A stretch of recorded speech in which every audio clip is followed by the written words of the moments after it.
अभी कंट्रोल हो रही है, कर रहे हैं, कंट्रोल में है, सभी कंट्रोल में है। यूपी के बहराइच में हुई हिंसा के बाद लखनऊ तक हड़कंप मचा हुआ है। हालात ऐसे बने कि सीएम योगी आदित्यनाथ को आनन फानन में अधिकारियों संग बैठक बुलानी पड़ी। होम सेक्रेटरी, एडीजी से लेकर एसटीएफ चीफ तक को घटना स्थल पर भेजना पड़ा।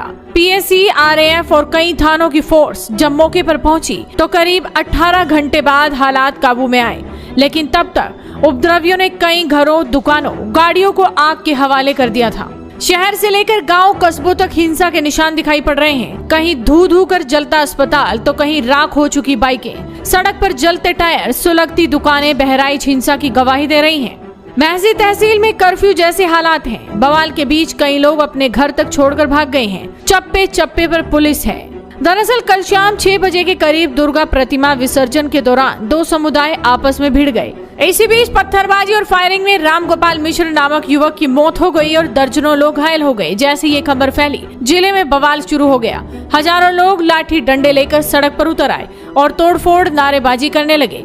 स्थानीय पुलिस ने मोर्चा संभाला मगर हालात आउट ऑफ कंट्रोल हो गए। आज दोपहर तक बवाल होता रहा। इसी बीच उपद्रवियों ने एक अस्पताल को जला दिया, अंदर लगी एक्सरे मशीन को तोड़ दिया, बेड, शीशे तहस नहस कर दिए। पास में स्थित मेडिकल स्टोर में भी आगजनी की गई। तोड़फोड़ कर पूरे मेडिकल स्टोर को बर्बाद कर दिया गया। इतना ही नहीं, उपद्रवियों ने एक बाइक शोरूम को फूंक दिया, जिसके बाद नई नवेली मोटरसाइकिलें धू धू कर जलती नजर आई। वहीं मृतक राम गोपाल मिश्रा के परिजनों ने प्रशासन से न्याय की मांग की है। उनका कहना है कि दोषियों का एनकाउंटर किया जाए और उनके घरों पर बुलडोजर चलाए जाए। वहीं प्रदर्शन और आगजनी की घटनाओं से इलाके के लोग दहशत में आ गए हैं। अब इस पूरे मामले पर विपक्ष भी हमलावर है। अखिलेश यादव ने इस पूरे मामले पर बड़ा बयान दे दिया है और क्या कुछ कहा, जरा सुनिए। बीजेपी जानबूझ करके घटना होने देती है। बहराइच की घटना बहुत दुखद है और प्रशासन अगर चाहता तो ये घटना ये रूप नहीं लेती, क्योंकि जब भी कोई प्रोसेशन निकलता है और खासकर रिलीजियस प्रोसेशन निकलता है, उसके लिए हर स्तर पे अधिकारी बैठक करते हैं और अधिकारी बैठ करके रूट तय करते हैं। क्या कारण था कि रूट ऐसा तय हुआ और क्या कारण था कि जो लाउड स्पीकर और जिस तरह की भाषा का इस्तेमाल किया जा रहा था और जानबूझ करके उस इलाके से क्यों ले जाया गया। प्रशासन चाहता तो ये घटना कभी नहीं होती। प्रशासन की वजह से आज इतनी बड़ी घटना हुई है जहां दोनों पक्ष के लोगों का बड़ा नुकसान हुआ है और बीजेपी की कोशिश रहती है कि नफरत फैले, लोगों के समाज में दूरियां बने।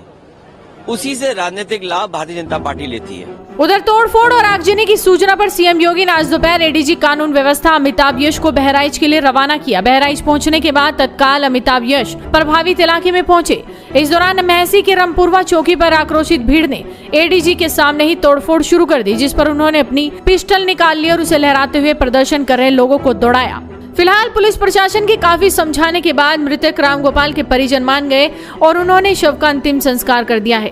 इससे पहले एहतियात के लिए जिले में इंटरनेट सेवा बंद कर दी गई। महसी और महाराजगंज के इलाके में आगजनी की घटनाएं हुई हैं। जिला प्रशासन के अनुसार अब तक 30 उपद्रवी हिरासत में लिए जा चुके हैं। इन मामले में पुलिस ने अब्दुल हमीद, सरफराज, फहीम, साहिर खान, ननकऊ और मारफ अली समेत 10 लोगों के खिलाफ केस दर्ज किया है। इसके साथ 4 अज्ञात के खिलाफ भी मामला दर्ज हुआ है। हिंसा के बाद बिगड़े हालात पर काबू पाने के लिए 10 कंपनी पीएसी के साथ 4 एसपी रैंक के अफसर, 2 additional SP, 6 CO, 1 company RAF को बहराइच भेजा गया है। इतना ही नहीं, यूपी एसटीएफ की 5 टीमें भी बहराइच में तैनात हैं। एसटीएफ के 2 सीओ, 3 एडिशनल एसपी भी घटनास्थल पहुंचे हैं। मौके पर एसटीएफ का दंगा नियंत्रण वाहन भी बुला लिया गया है। कल शाम से जारी हुआ बवाल आज दोपहर बाद कंट्रोल में आया। लापरवाही पर पुलिस वालों पर भी एक्शन हुआ। हरदी थाना प्रभारी और महसी चौकी प्रभारी को निलंबित कर दिया गया। पूरे हालात पर सीएम योगी की नजर है, वहीं विपक्ष सरकार पर हमलावर है। देखना होगा कि इस पूरे कांड पर दोषियों को क्या सजा मिलती है। तो आप भी अपनी नजरें बनाए रखिए, साथ ही इस वीडियो को शेयर कीजिए और जुड़े रहिए हेडलाइंस इंडिया के साथ।